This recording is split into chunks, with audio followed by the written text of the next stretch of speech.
Tərəfləri 2, 3 və 4 sm olan üçbucağın kiçik bucağının kosinusunu tapın. İlk öncə üçbucağımızı çəkək və tərəflərini yazaq. 2, 3 və 4.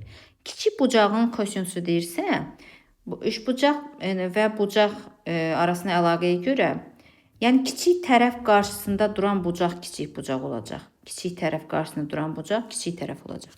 Deməli, biz bura alfa yazsaq, bu alfanın kosinusunu tapmalıyıq.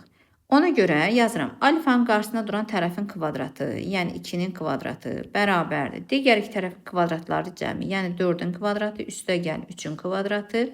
Çıxılsın, 2 vurulsun, 4 vur 3 vur kosinus alfa. 4 bərabərdir. 4-ün kvadratı 16 üstəgəl 9 çıxılsın 24 kosinus alfa. İndi bu 25 edir. Sağa keçib çıxanda mənfi 21 bərabərdir. Mənfi 24 kosinus alfa. Kosinus alfa bərabərdir. Hər tərəfini mənfiyə vursaq, mənfi 1-ə vursaq, eləyəcək 21 bölünsün 24. Bu da ixtisar gedər 3-ə. Surətdə 7 qalacaq, məxrəcdə 8. Deməli 7, 8-də 7.